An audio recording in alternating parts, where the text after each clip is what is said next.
Do you hate spiders?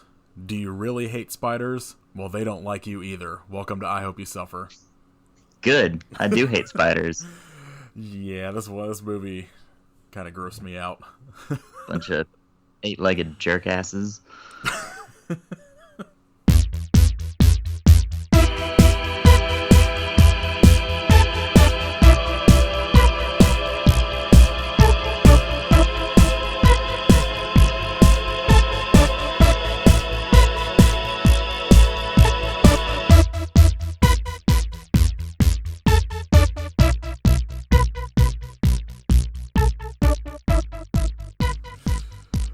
Welcome to episode 40 of I Hope You Suffer. My name is Nathan. I'm Kit. And this week we watched the almost 20 years old Eight-Legged Freaks. Ugh.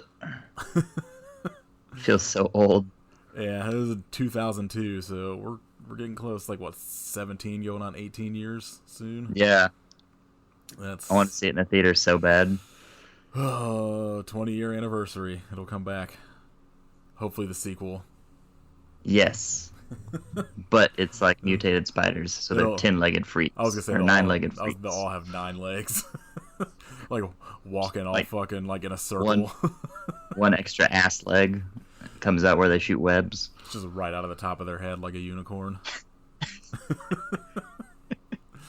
How you doing? I'm good. I'm tired, but good. Yeah, same. Saw you had a big ass lake in front of your work.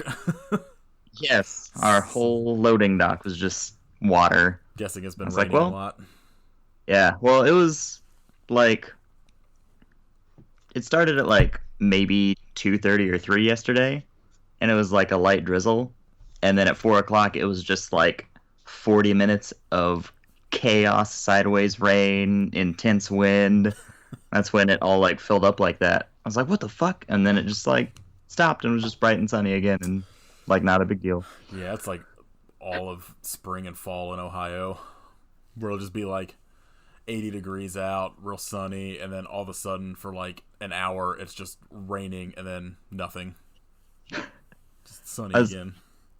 We have an academy next door, and I really wanted to go over there and grab a kayak.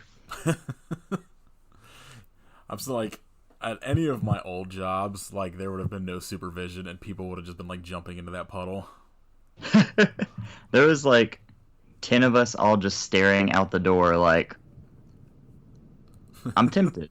I want to just swan dive and see what happens. I would have just desperately waited for a truck to back into it. Splash it into the building. Alright. You have seen this movie probably a lot of times, I'm assuming. Yes. Yeah. I'll say this was only my horrible taste is anything to go by. You're correct.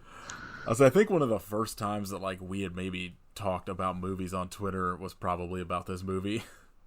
Probably. I think I had seen it when it first was available to rent, probably, because I remember renting it. I don't think I'd seen it since. And it is still very good. Oh, it holds up supremely well. It's very this is what I wanted Where Skeeto Nazi Hunter to be, because this is a very modern take on kind of a 50s creature movie, and where it's got kind of I guess what could be considered scary moments for certain people, but also is real cheesy.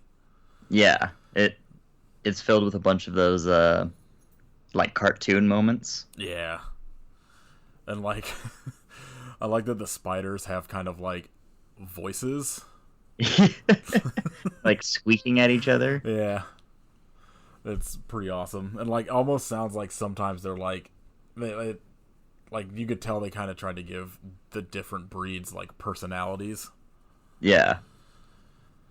Alright, so this movie was directed by Elori El-Kayem, some very New Zealand name that I don't know how to pronounce, who apparently also directed Return of the Living Dead, Rave to the Grave, and Necropolis. Oh, hell yeah. So he went downhill very fast. Those movies are both terrible. I'm very curious about this movie, They Nest, that he did. Yeah. Shows a man in front of the moon with a cockroach coming out of his mouth. I'm assuming it's probably this movie, but on the moon. Which would make it 10 times better. Yes. It's also written by Elroy and Randy Cornfield, which I believe is a fake name, and Jesse Alexander. Cornfield spelled with a K. It's starring David Arquette, which you should know from wrestling. Yes. From just getting almost murdered a couple months back. Scream 1 to 4 is probably what like most people, I'm guessing, listening to this know him from. He's also apparently in the new Creep show that's coming to Shudder. And I know him from Airheads. I think we should all start referring to him as former WCW champion David Arquette. I agree. A sign of respect. Oh, those were the days.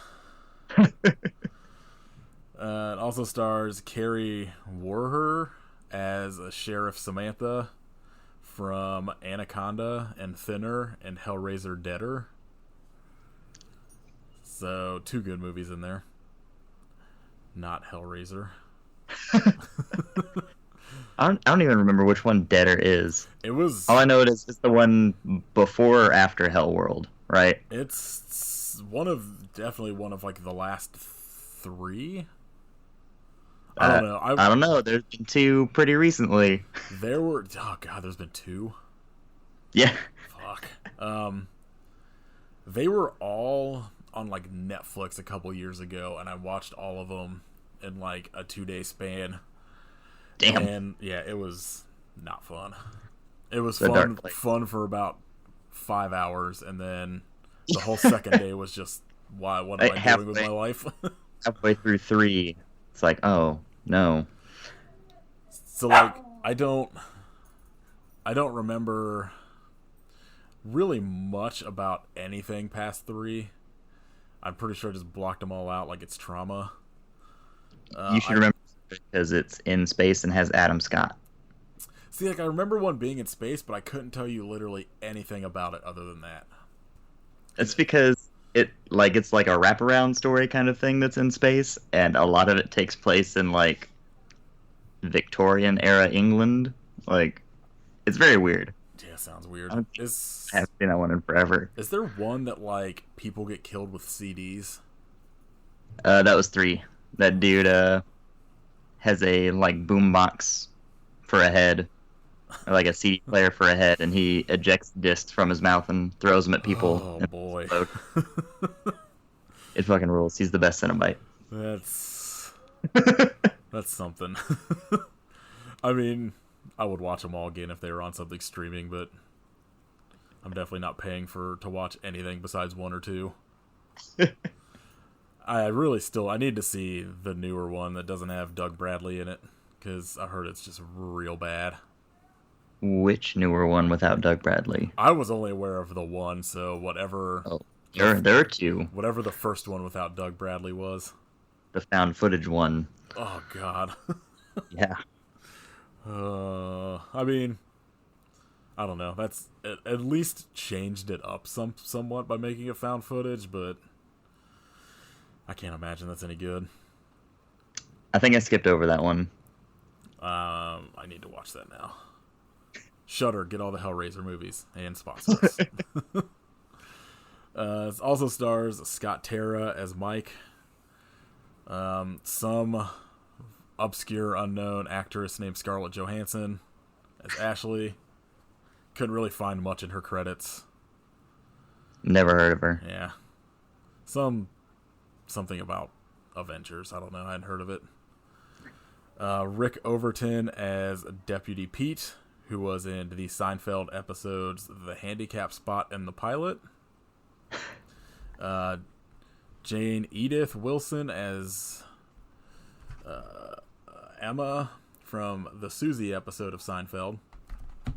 And Roy Gaitner as Floyd, who I only wrote down because he was in Night of the Lepus. Another excellent movie. You gonna skip over Doug E. Doug like that? I was getting to him. The best part of the movie. Yes. Easily. He is pretty good. He needs his own spin-off movie. That's what, like, I just want a sequel. It's just, like, him and David Arquette running around. Nine-legged freaks. Yes.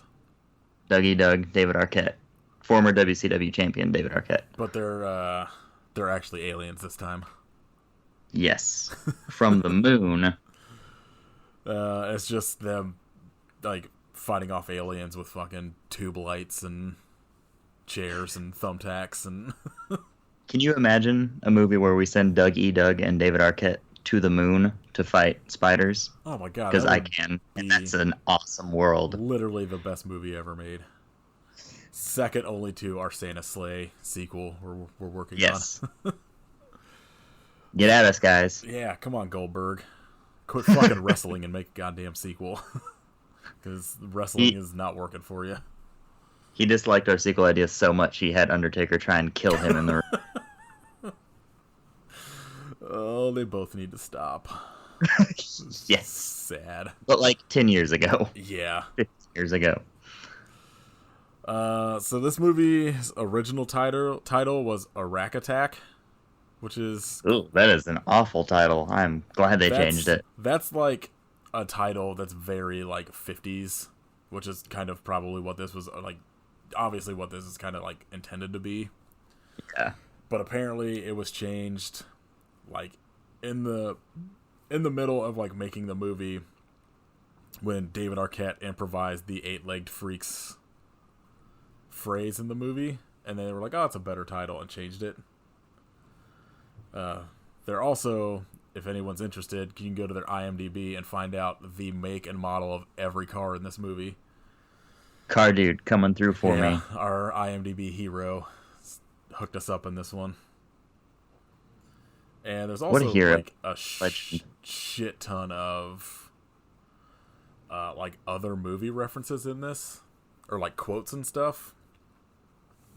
Like the obvious "I see dead people" one, and then if you build it, they will come.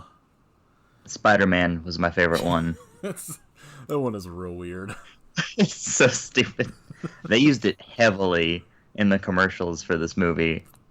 I don't know if I remember ever seeing like trailers for this. I was so excited. I feel like it was just something I stumbled across, or maybe like I saw it was in theaters, then was like, I'll rent that later.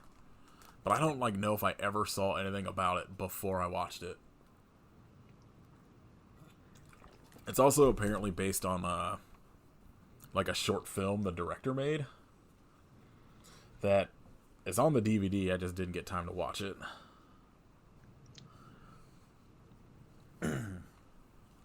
So this movie starts with Dougie Doug being Alex Jones Light, and is like a government conspiracy radio personality in this tiny ass town. in his little trailer home. It's awesome. Out in the middle of the desert. Like, I assume this town has maybe 100 people that live in it. And the only radio station they have is this guy just it's Dougie Doug rambling about anal probes. The anal probe bit was so good. It's so dumb. I love it. Let's talk about the anal probe. What are they looking for up there? What are they going to find inside of a dog's? You know. Oh, it's so good. It's so you get like him kind of rambling government conspiracy shit over opening credits and a truck that is driving and swerves to miss a rabbit, which is somehow the only animal not killed in this movie. As the truck swerves, it spills like a barrel of some kind of toxic waste or something into this pond. It cuts to 1 week later, and you are introduced to Mike, who is a little kid going to Taft's Exotic Spider Farm, which is another thing that exists in this tiny town. What a combination of words. It's Exotic Spider Farm. the worst place on Earth.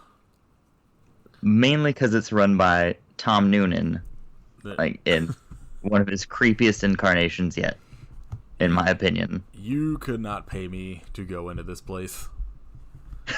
Absolutely not. Literally, the first thing that would happen is something would get knocked over and all of the spiders would get loose. Yes. So, Mike is in there talking to Josh, the guy that owns it. He's been feeding the spiders these crickets he gets from the pond that are making them grow bigger and become more aggressive, which is a terrible idea. One of the spiders, I believe the tarantula, like gets loose and is kind of like crawling around as they're like going from case to case, and he's like showing them these spiders. He has a parrot that keeps quoting "I see dead people" because the parrot loves M. Night Shyamalan.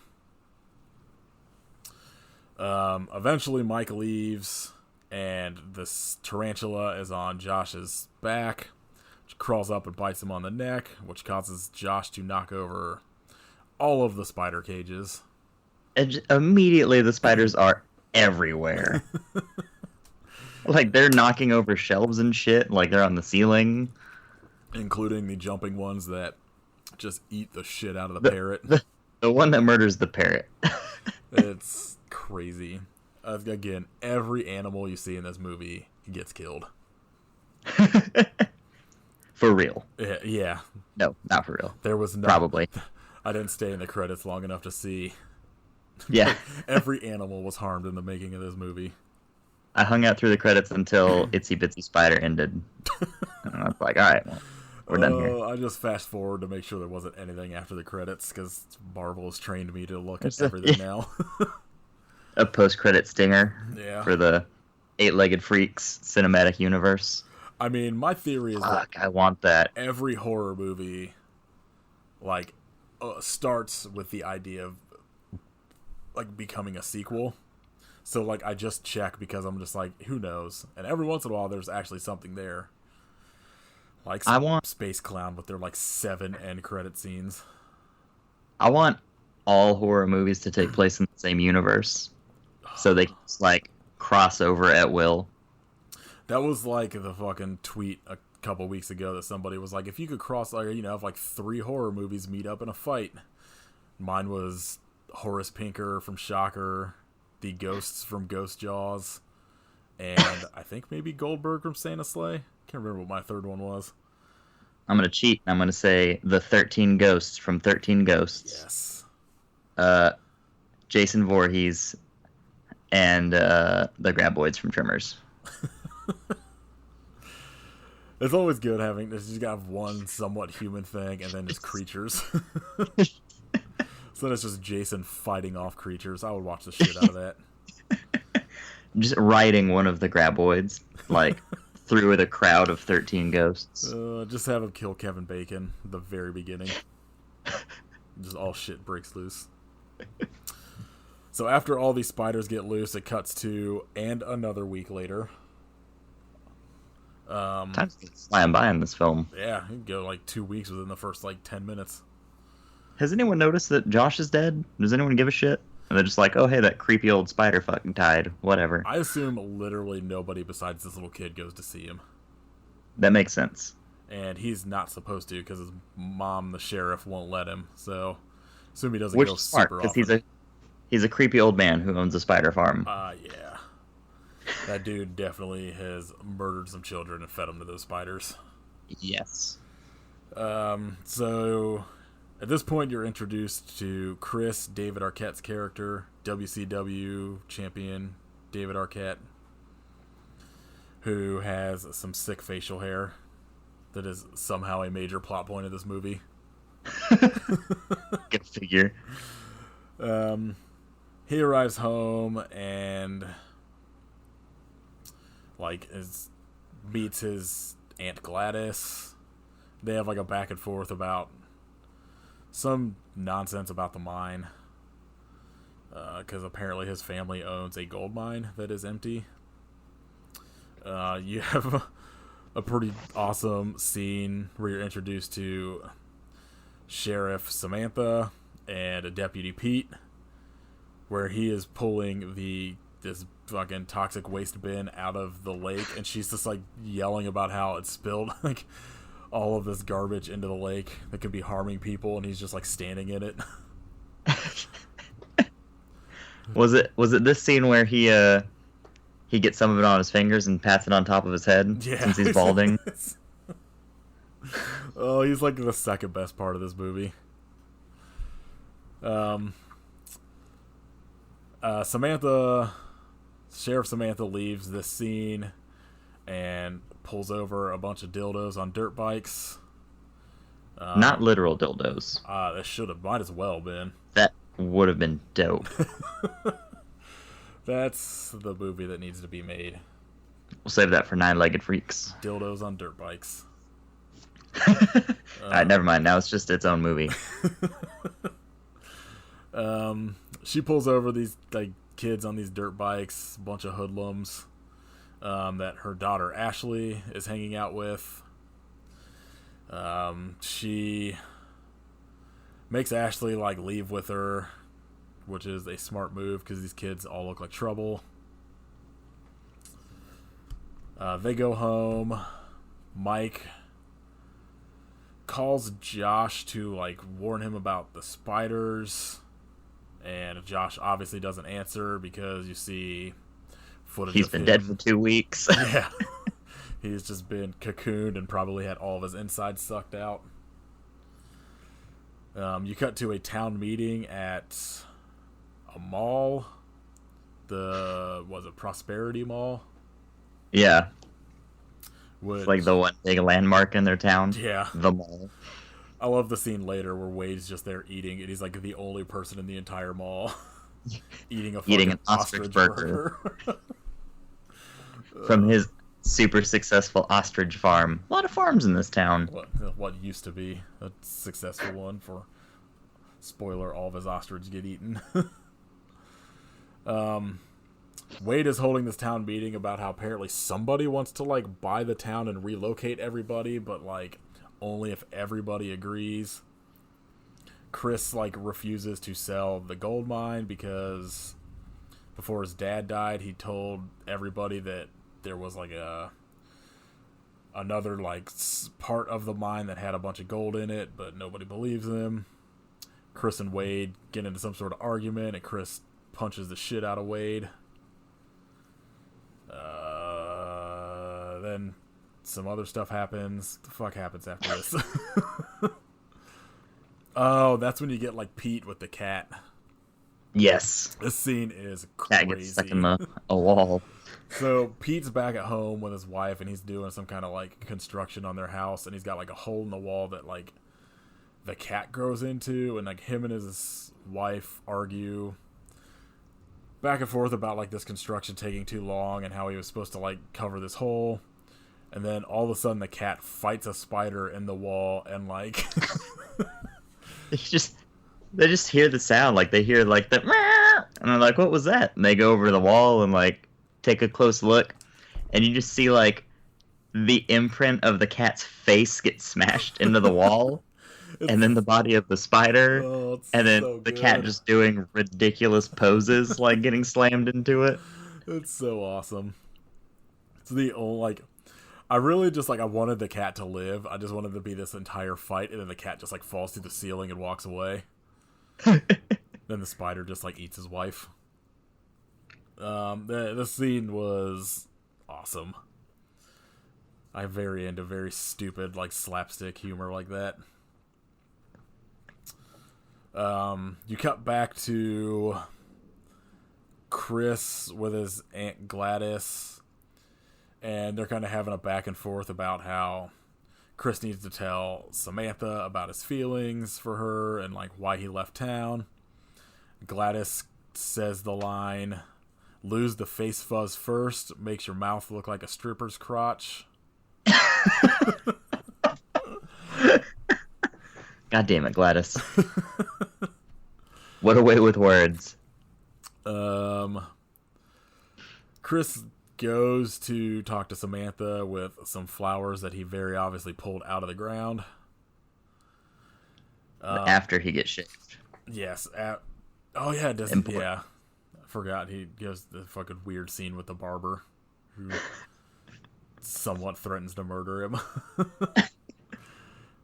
Everybody in the town hates Chris because he refuses to sell the mine so everybody could get like paid to be relocated or whatever. But he shows up at Samantha's house and there's like some shit where Mike's trying to sneak out, but his bike is handcuffed to the hot water heater. Samantha and Ashley are like arguing about her dating this fucking dude named Brett who sucks. She gives her a taser to be like, you know, I knew kids like him. Ashley yells some shit about her like not getting pregnant at 16 and becoming trailer trash, and her mom gets mad. Yeah, that was real fucked up. Yeah. That was a real dick thing to say, Scarlett. Chris shows up, and it's like causes enough of a distraction for Mike to leave the house. Like, he's trying to tell her his feelings for her and can't do it, so he asks her to go on like a date to catch up. Mike has made it to the spider farm. It's like that's a phrase that's always gonna make me laugh. Spider farm. I hate it. Yeah, same. He's like recording himself on the oldest sort of cell phone I've ever seen that somehow manages to take video that looks pretty good. In HD, it's very strange. Yeah, and this is like 2002, and they have like I don't remember phones being able to take video that is remotely watchable. And then they also have pager stores in the mall, which I don't remember pagers. Whole stores, whole ass stores. I assume this was all shot in the Chopping Mall. Like everything else. Yeah. Every other mall movie. When he gets there, like everything's covered in spider webs. He's kind of doesn't know what's going on, and for some reason decides to go look in the mines. Finds like the exoskeleton part of a giant spider leg, and then sees a giant spider in the distance in the mine, and it very smartly runs away. You get a scene of Chris in the mines with like a crew, and how apparently parts of the mines are filled with methane gas, so like any spark could just set them off. Foreshadowing. Mike, I'm assuming this entire movie was filmed in like Australia, because all of the outside scenes look like it, including this scene of Mike hitchhiking. This like fucking little kid hitchhiking and gets picked up by Chris. Yeah, it says it was across U.S., Germany, and Australia. Yeah, all of the outside stuff looks like the Outback to me. Oh, yeah, 100%. So yeah, Mike is hitchhiking, gets picked up by Chris, and shows him like the piece of the spider's leg, and Chris is just like, "Oh, it looks like an old piece of a cactus," which I disagree with. Yes, I'm no cactus expert, but that seems wrong to me. I am, and it is not. You get this quick scene of one of the guys working in the mines is going to like spray down part of the wall, and the hose is blocked up. It's the worst goddamn scene in the movie. Oh my god! So he goes to like suck on the hose to kind of like knock loose whatever is clogging it, and gets a mouthful of spiders, which is my literal nightmare. Terrible. I know one day I'm going to wake up and it's just going to be like, oh, there's just spiders in my mouth for no reason. God. I don't even think about it. He also, like, then gets, like, weird hugged by a spider from off screen. It was like... like one of those, like, old timey like stage show, like whenever someone yanks The someone off hook. screen with a cane. It's like Uh, that.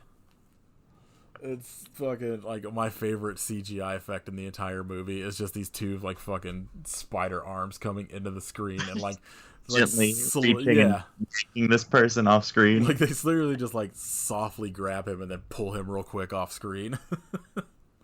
Oh, it's so good. Um, so you cut back to Samantha's house and she catches Mike sneaking back in from Josh's and grounds him. He doesn't seem to care because I don't think he has any friends besides his now dead creepy adult friend Josh.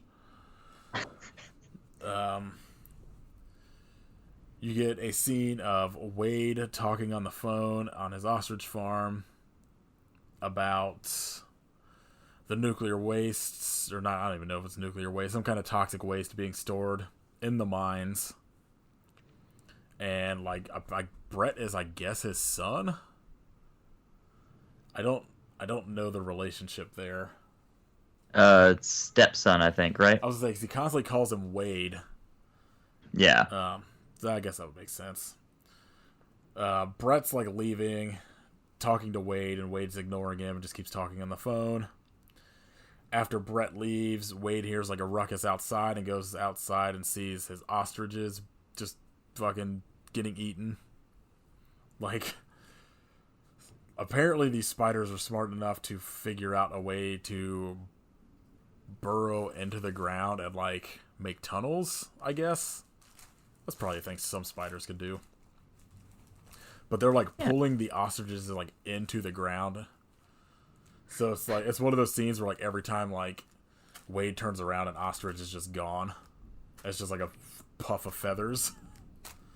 It reminds me a lot of the like cornfield scene or whatever, like wheat field scene from Lost World, Yeah, where the yeah, raptors yeah. are taking people down. Yeah. So after that, you get more shit with Dougie Doug talking about missing pets in the town. Cause like, And then ranting about anal probing dogs. yes. Everybody's pets are going missing, and it's obviously aliens probing everything to get information About dog butts. I mean, what else are you gonna really learn about the Earth? You have a scene of Brett being a fucking creep and not taking no for an answer when he's trying to apparently fuck Ashley in the front of his truck while all of his friends are around riding dirt bikes. She tases him right in the balls, which basically makes him piss his pants. I imagine that is the worst feeling on earth. I can't imagine. I've been tased, and I can't imagine it in the balls. It doesn't sound great. Yeah, I don't even want to. I can't. I would rather. I'd rather that happen than be fucking had all my insides liquefied by a spider, or have spiders in my mouth. That actually doesn't sound too bad compared to all the rest of this movie. She like drives off, and then there is an insane dirt bike spider chase scene.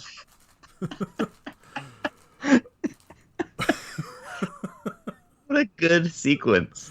It's so good.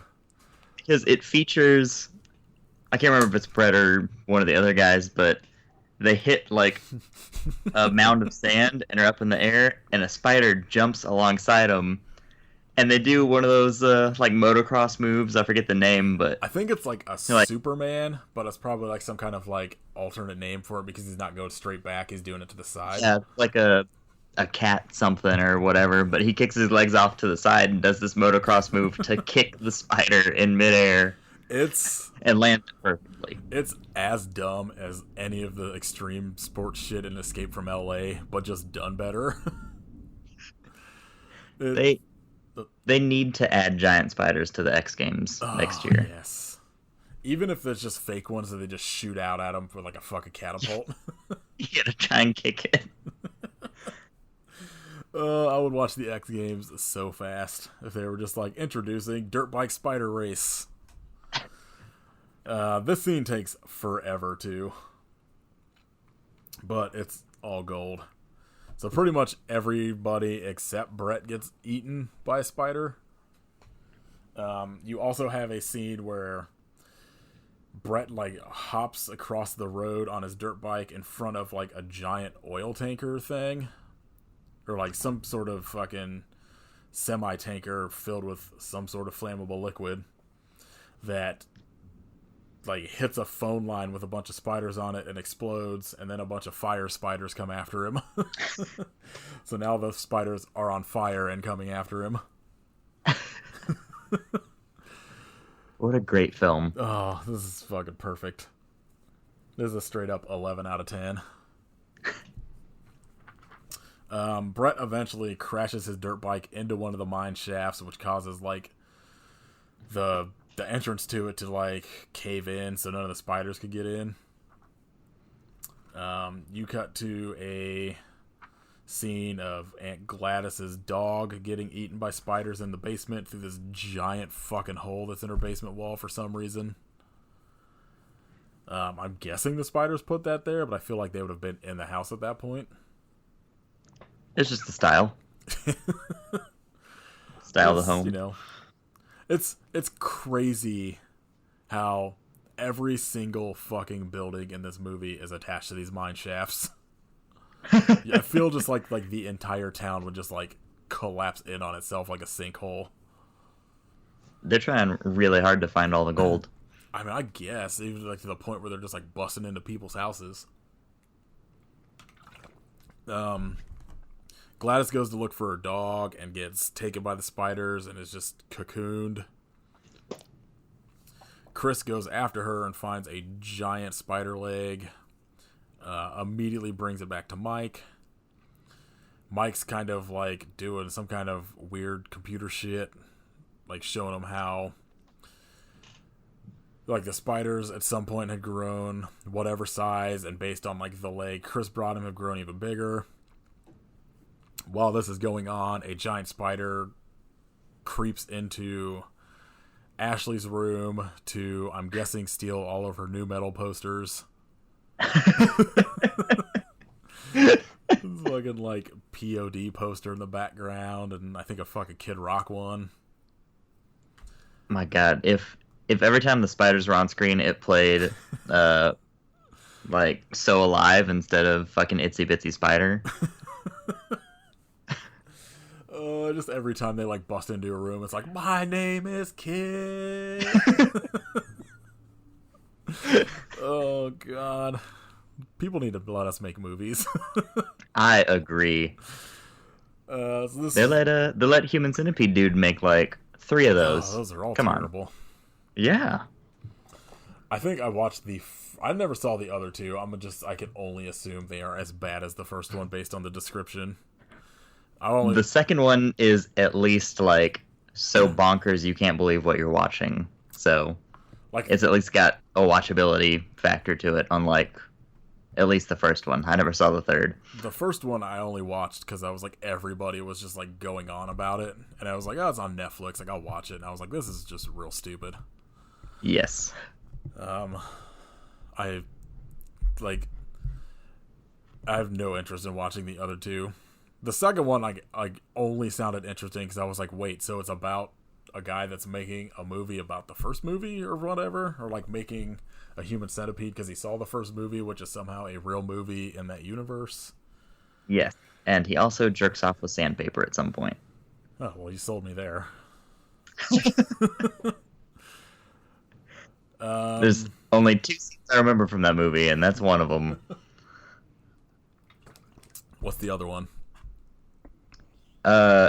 He had a pregnant woman in his, like, you know, the whatever warehouse where he was sewing all the people together, and she escapes, and I think he was chasing her. Oh, I've heard about this, where she just, like, fucking slams on the brakes or some shit, and the baby just flies out. she gives birth while she's trying to like hotwire the car, and she steps on the gas after the baby flies out and just winds up stepping on the newborn baby. Oh god. It is insane. I'm just like, what?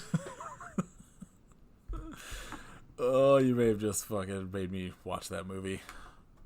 It's I think that was like unbelievable. I'm still not convinced it wasn't just a fever dream that I had. I've heard about that scene because as soon as you said something about a pregnant woman, I was like, "Yep, I know where this is going." Yeah, I'm still never watching it. That's a good call. I've watched some fucking straight up gross shit, but that movie just sounds stupid gross.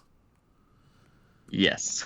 Like, I watched Sallow, which is just weird and gross. Fucking Martyrs. Serbian film. Yeah, I'm never gonna watch that. Yeah, it's not good. It's just shocking to be shocking, I felt. Yeah. Anyway, giant spiders stealing back to a good film. Stealing new metal posters. Would have been a much better movie. The best film. This giant spider goes into Ashley's room and immediately starts just cocooning her into the wall. Chris comes in to like fight off the spider with a fucking chair, which does not work. He starts getting fucking cocooned after forcing Mike to throw scissors at him. Should have had former WCW champion David Arquette hit him with a steel folding chair. I mean, I feel like Diamond Dallas Page should have just came in and fucking diamond cutted the spider and it just hit him with a diamond cutter. The end of this movie was just Diamond Dallas Page running through the mall, doing diamond cutters on spiders and shouting "bang!" Just the post-credit scene is him coming in and be like, "We got shit to do," and they just drive off. This movie would have been Avengers before Avengers. I think global phenomenon. Every movie we're ever gonna fucking talk about making is gonna have a wrestling person in it. It needs to. When we cast Kevin Nash. Oh god, have you seen the fucking? We'll get back to 8-Legged Freaks eventually.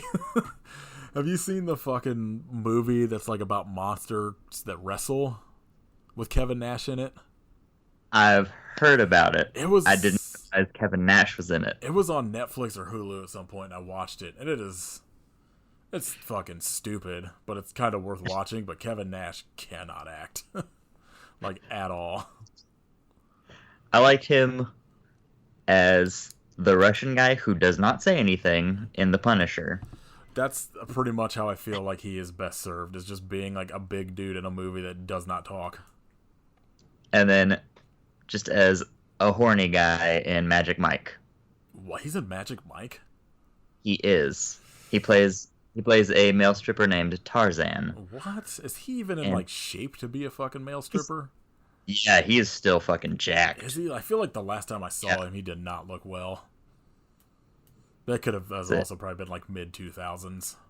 I mean, XXL came out in 2015, and he was still ripped. So, it's been 4 years, but yeah, I feel like I saw him maybe like mid-2000s when fucking Scott Hall was just basically almost dead and shit. And I feel like none of them looked very good, but I'm sure they've all probably cleaned up at least a little bit at this point. You should definitely watch Magic Mike. They're both fantastic, and Kevin Nash is great. I don't believe either of those.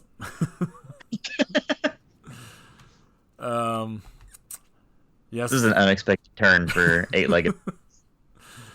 There's a lot of fucking WCW talk in this episode. Is Kevin Nash still in shape? Can he strip? I mean, I feel like that's just all anybody asks. That should just be like that's the conversation on tip of everybody's tongue is, can Kevin Nash strip? I mean, you can't get the nickname Big Sexy and not, right? The last time I saw him, I feel like he could barely fucking move because of his knees. I can't even imagine stripping. like during the more elaborate sequences with everyone, like he clearly just skips out like he's wearing a knee brace, but Oh, I kind of need to see it now just for that. Yeah, there's a spider attacking everybody, and Samantha shoots it, and as good as a diamond cutter. yes, she just fucking did a suck it to it right afterwards, and it was all good. She calls Pete, tells him to bring all of the weapons that he can find to her house. This is about the point where the movie just gets completely bonkers.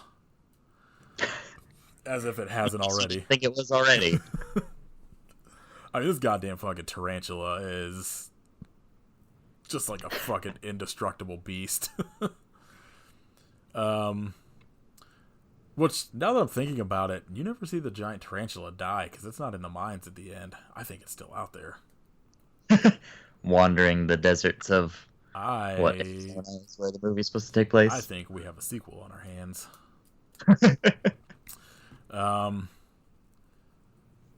Brett is still in the mines, is like flying around on his fucking dirt bike, which seems dangerous.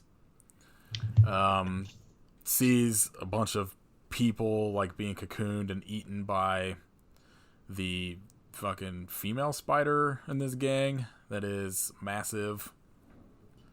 There's a bunch of shit at the beginning about like how male spiders do kind of like birds do, where they try to like court like the female spiders by bringing them presents, and all these spiders are just bringing her like people.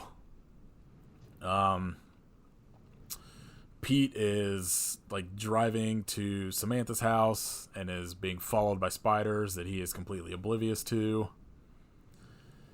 He is the Sheriff Dewey of this movie.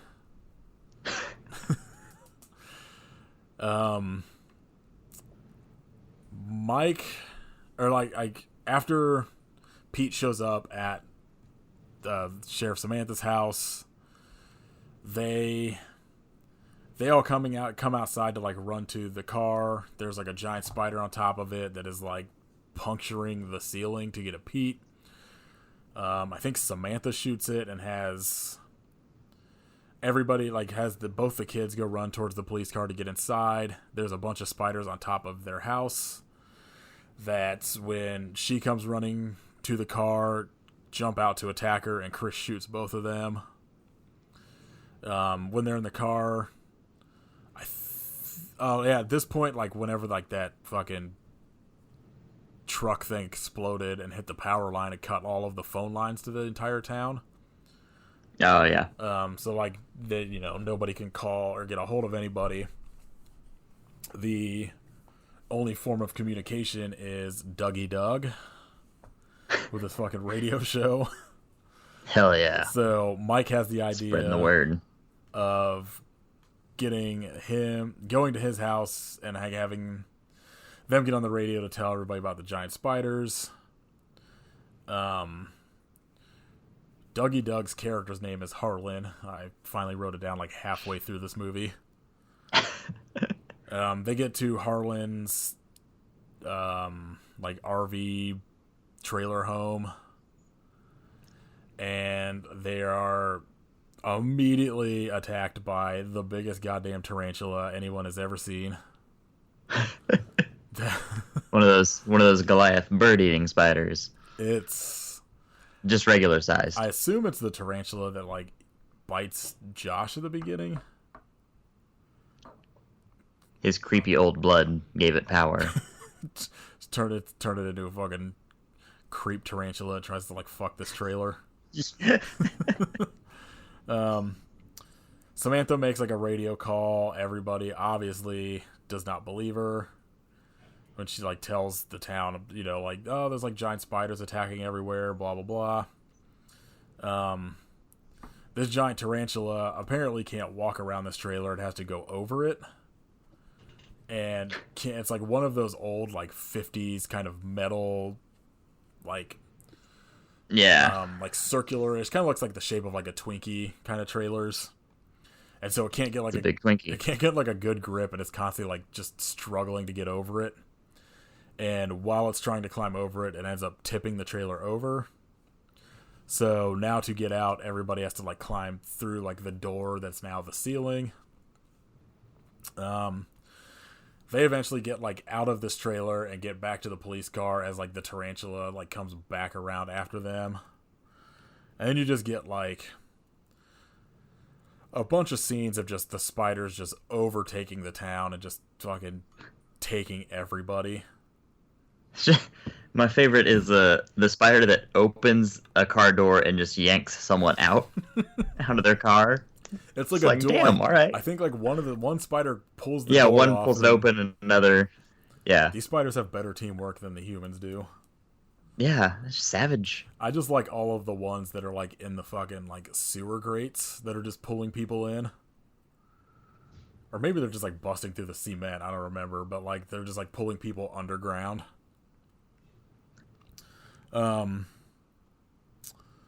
Eventually, I can't remember if they say it. Oh, I think Samantha says it when she's on the radio that like everybody should get to the mall because the mall is concrete and steel, so it's going to be like a much better hiding place than just like their houses or storefronts or whatever. This is when you get the scene of like Wade eating at the mall that's just fucking empty, eating his goddamn ostrich burger. And everyone comes flooding in, and he has that just so much hope on his face. Oh, yeah. And he says, if you build it, they will come. I just like that it's like, what's everybody doing? And they're just like, turn around. And he just turns around and just sees fucking carnage. So everybody is like fleeing to the mall, and like anybody that can gets inside, and they shut the front gate. So now there's like a big steel gate in front of, or like, you know, blocking the entrance.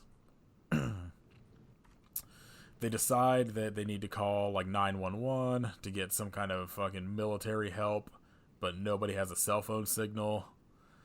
And they decide to go up to like the fucking like satellite dish on top of the mall that is apparently what Harlan uses to broadcast his radio show. I'm not really sure how that works, but I'll go with it. I'm not a scientist. Yeah, I only know about cactuses. I'm merely a cacti expert. So Mike gives Chris and then Harlan, who decides to go with him as backup, who was using a fucking gun like Lee Harvey Oswald's. Because he's like they hand him a gun and he's just like Oswald's. Whoa, like some shit like when they enter the mall. Mike gives them perfume bottles that says just like it will fuck up like the spider's sense of smell, so they won't be able to like get to you like if you spray them with it or whatever. Like it'll mask the scent so they can't trace you. Now, I learned that from this movie, and I've used it to foil many a cockroach in my day. I was gonna ask. I didn't know that was a thing. I have some Axe body spray or something. Just spritz it a couple times, and it freaks out. I feel like Axe. Don't ask why I had Axe body spray. I feel like Axe body spray will make anybody. It does that to humans, so. The dirt bike dildos obviously all wear Axe body spray in this movie. So Chris and Harlan go off to go to the roof. Everybody else that's in this mall, all the townspeople, are going to start arming themselves with whatever they could get.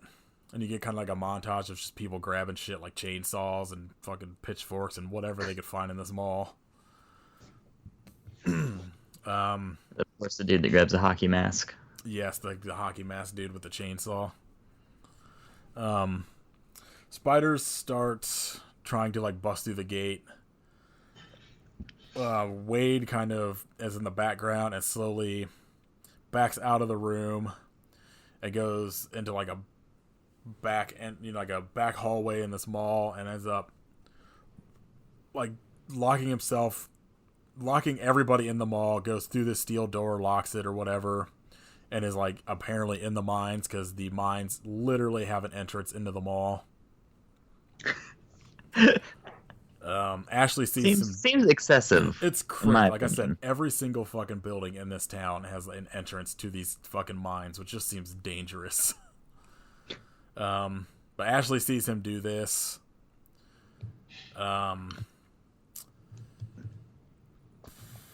You get like a scene of like Chris and Harlan up on the roof. It's just kind of like them, and then spiders start coming onto the mall, like on the roof.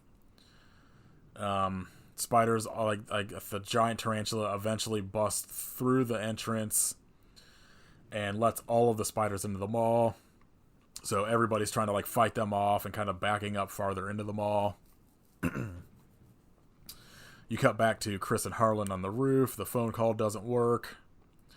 Harlan jumps down off this tower and then just straight off of the top of the mall to just fucking get these spiders to follow him, which just seems like a terrible idea. I don't know how he doesn't like break a leg jumping off a fucking mall. Everybody in the mall at this point has like fled into this back kind of storage room that Wade went into, except for Pete, who is like fighting off the spiders so everybody else can get away. Ends up like crawling under a gate into like a department store and like gets the chainsaw from the dude in the hockey mask who has been taken and like cuts off a bunch of spider legs through the gate. Pretty awesome. And I think the only other guy that doesn't go with him is the fucking barber who goes and like hides inside like the sporting goods store. Who they cut back to a couple minutes later, who is like, after everything's calmed down, comes walking out of like, or is trying to like exit this sporting goods store and is followed by like a tent, like a camping tent that is just following him. It's just fucking such a good visual gag. It rules so much. This big spider fucking jumps out and eats him. Back when Harlan jumped off the roof, Pete comes busting like outside and like finds him, and they just flee. They're like, they try to get back into the mall and the door's locked, and Pete's like, I guess our idea is we just run. And so they just like take off running in like a direction. Good idea, in my opinion. I agree. Chris is still up on the fucking tower with like the satellite dish, and like another fucking awesome scene, just straight up like Indiana Jones, like zip lines off the tower and just like fucking smashes straight into like a vent and falls through this vent into the mall, but a spider zip lines after him and makes like a wee noise. Like a wee sound. It's so good. And then face plants into the fucking vent. Like in an old timey cartoon where they just like flatten out with legs splayed and then just fall over to the side. I feel like they do that a lot. Like there's a bunch of scenes where just like spiders just fucking like face plant into things. This movie fucking rules. This is the most I've ever liked spiders. This is the only time I've ever liked spiders. I assume this is just what living in Australia is like, to be honest. I agree. Sounds right. So you cut back real quick, and Brett is still in these mines, and comes across Wade. They both go to get on Brett's dirt bike, and Wade is immediately dragged off by spiders instead. Sam stumbles across Chris, who is like trapped in this vent, and lets him out. They start backing up in this back storage room where they barricaded the door. The spiders are trying to get into, but they're technically locked in that room now because Wade had locked the fucking big steel door into the mines when he left. As they're kind Wade, you idiot. Yeah, Wade sucks. Ostrich burgers. they're kind of just like in there, like they're just like, well, we're trapped. Like, we're just gonna have to fight these spiders off or just do what we can. When all of a sudden, like, Brett bursts through the door on a fucking forklift. So now they can get into the mines. Chris, whose family owns the mines, realizes that if they just follow whatever wires that are like attached to the ceiling, it will like lead them to a generator, which is usually at an entrance. So they all go into the mines, immediately start smelling methane gas, so none of them can now, like, they now can't fire any guns because it will just blow up everybody in the mines. Samantha eventually kills a spider with a crossbow, which is pretty cool. More crossbows. Yes, this should have just all been crossbows instead of guns, but all crossbows all the time. We back crossbows hard. Only if you're shooting giant spiders, though.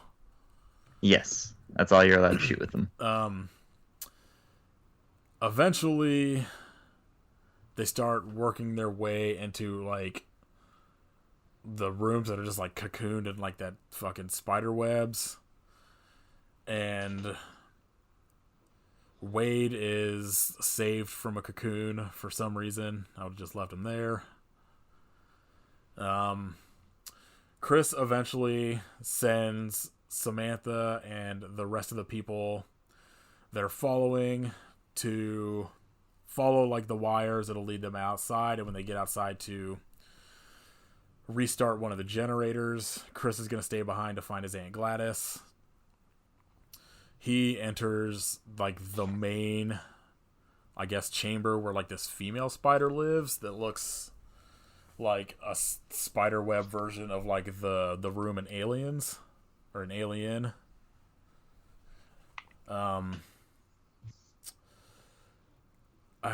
He finds Gladys, who is somehow still alive. Who acts like minor miracle. Acts like she could not breathe in this cocoon, so I don't know how she was still alive, but he saves her. They realize that the room they're in is full of gold, so that technically his dad was right. They get attacked by this giant as fuck female spider, and just, like, they can't spray it, they can't shoot it with the guns, so, like, they as it gets, like, right in Chris's face, he just does this tiny spritz of perfume in its face, and it just, like, fucking does the worst thing you could have done to this spider. That is an iconic moment in cinematic history in my mind. Like, it's up there with that shot from Alien 3 where the xenomorph is, like, right next to Ripley. That's there, man. It's pretty fucking awesome. As the spider's kind of all discombobulated, Chris and Gladys get on the dirt bike they took from Brett, and she steals a helmet from some dead body in a cocoon. They go hauling ass through this fucking mine, and it's just being chased by this giant spider, eventually, who is joined by, like, a bunch of the smaller spiders. Outside, Samantha can't get this generator started because it doesn't have any gas, and they just need, like, some small thing of electricity to, like, restart it just long enough to, like, blow up the mine. Ashley gives them the taser she got earlier, which is just enough power to restart it. Chris had jammed, like, matches into a fucking, like, a light socket thing that, so, like, when the lights come on, it, like, makes all of the matches light, and it just blows up the mine, which somehow did not catch Chris or Gladys on fire, because they get, like, engulfed in flames before they actually exit the mine, which I don't know if it was just, like, a fucking stunt thing that went wrong or what, but I was like, oh shit, did they die in this?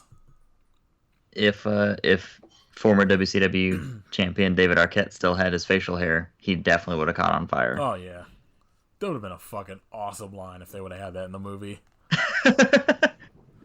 It's like, thank God I shaved before that.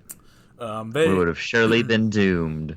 They get outside, and a bunch of rescue crews show up, and it was because they heard Harlan's broadcast in like Tucson. I think this entire movie takes place in Arizona. The leader of the rescue crews is John Ennis from Mr. Show, who is just fucking super stoked that there are people in cocoons in this fucking shafts. And the last thing you get is Harlan doing a radio broadcast again about how nothing got in his butt. And something about how they found gold and he's got like gold teeth, and then it's just credits. So you start this movie with Dougie Doug and end it with Dougie Doug. And it gets the most awesome, like, country version of Itsy Bitsy Spider. It's... I don't know if awesome is the correct word, but... Oh, it is. It is something. It's fantastic. Yeah, this movie rules. I am glad I own it now. Because I'm going to watch it regularly. As everyone should. I'm real interested to, like, listen to the audio commentary for it now. Because I just want to listen to David Arquette talk about wrestling. I assume that's all he's going to talk about. Wrestling spiders. Yeah, watch this movie. It rules. I did grab the only two news things worth talking about, which is number one, the Danzig movie. Oh my god. That I cannot fucking wait to watch. So stoked, and I'm so mad at myself for being stoked. I mean, I would have watched it anyway just to see what a fucking Danzig directed movie was going to be like. And it sounds like exactly what I assumed it would be like. Yep. There was a thread on Twitter by, I think, one of the guys that writes for... Brad Miska? Does he write for Bloody Disgusting? Yeah. Yeah. That just kind of went through, like, scenes in the movie, and it just sounds fucking insane. I think they described it as, like, if Danzig directed The Room. So, this movie... 100% we're doing for this podcast when it comes out. Top priority, along with bad CGI sharks. Yes, and the other movie we're absolutely doing that I watched the trailer for was the Banana Splits movie. Yes. That looks fucking insane. I don't know if y'all remember the Banana Splits, but they were like an old Hanna-Barbera cartoon. Like, well, they were like a Sid and Marty Krofft creation from like the 60s. Yeah. That somebody had the idea of bringing back, actually has like the name The Banana Splits, so somebody who owned the rights to it approved it. And instead of just being like a movie about them, like just the Banana Splits, these like fucking people in costumes or whatever, just like being a band, they just go crazy and murder a bunch of people. So whoever made this did not have the rights to Five Nights at Freddy, but wanted to make a Five Nights at Freddy's movie and had the Banana Splits license, so I'm just like, yeah, fuck it, let's just do that. Amazing. I mean, the trailer looks not bad, I don't think. Is it a sci-fi movie? I think it's going to be airing on Sci-Fi later this year, yeah. Yeah, I saw that like it's going to be airing on Sci-Fi like after it comes out on home video. I have not seen a release date yet, but I am gonna buy the shit out of that. Very eager to see how incredibly fucking weird that is. Yes. So you can look forward to the Danzig movie and the Banana Splits movie at some point on this podcast. Did you have something you wanted to shout out? I'm gonna go with the new Baroness record. I'm just always choosing music because music's what I spend like 90% of my time doing. That's kind of what I figured you would do this week. It's super good. The production on it is garbage, but yeah, that's what I've heard. I want to give. Oh, go ahead. I was gonna say it's got some emotional body blows on it that I was not prepared for. I was like, oh damn, okay, we're gonna be sad now, huh?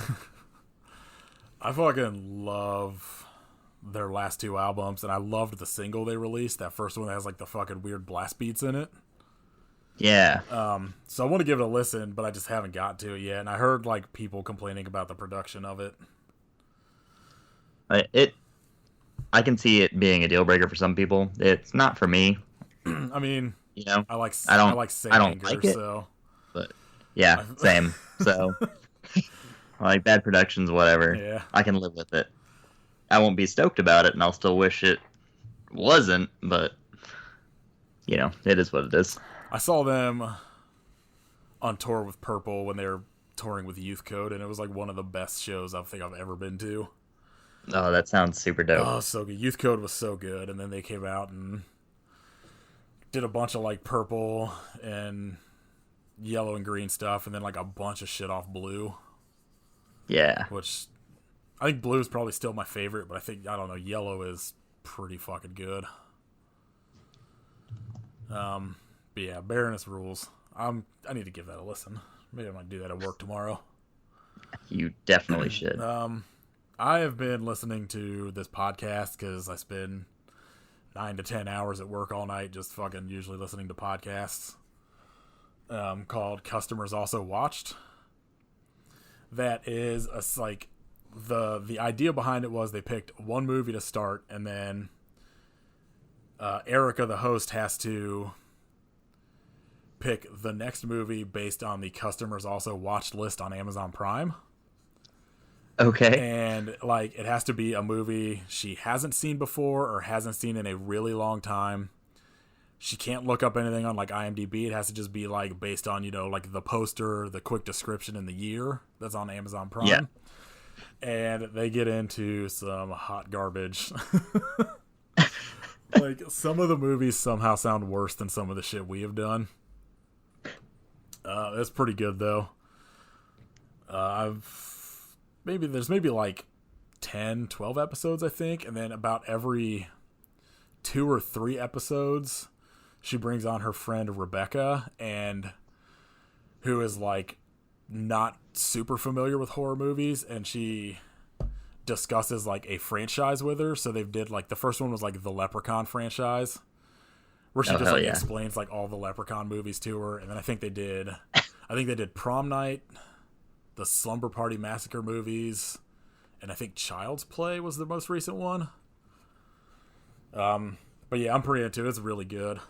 So check out that. I forget what their shit is to look them up. I think it's like CAW Pod on Twitter. I don't know. I'm sure if you just look up Customers Also Watched on like Instagram and Twitter, it'll come up. I will post like midweek about it. Either way, it is CAW Podcast on Twitter. Yeah, I feel like it's something like Customers Also Pod or some shit like that, maybe on Instagram. But yeah, it's real good. Check them out, and it's like I said, not a lot of episodes, so you could just jump in like quick and get caught up, and then listen to them weekly. Next week we are doing A Seed of Chucky with Vic from Vile Creature, which is gonna be awesome because Vic rules and Seed of Chucky rules. Yes, I'm so excited. I cannot wait to talk about Chucky jerking off. Also, be prepared for me and Vic to nerd out about John Waters for a little bit. But yeah, that'll be next week. I don't know if we have anything. Do you have anything you wanted to do maybe for the week after that? Not on the spot in this moment. I was just wondering, since we've done like a handful of good movies, it's probably about time for a kit pick. Oh yeah, I can find us some dog shit. Yeah. Don't you worry. I believe it. Yeah, so see the Chucky next week. You could follow us on Twitter at I Hope You Suffer, Facebook at I Hope You Suffer Pod, Instagram at I Hope You Suffer Podcast. Yeah, that's it. I hope you suffer, but why? But why?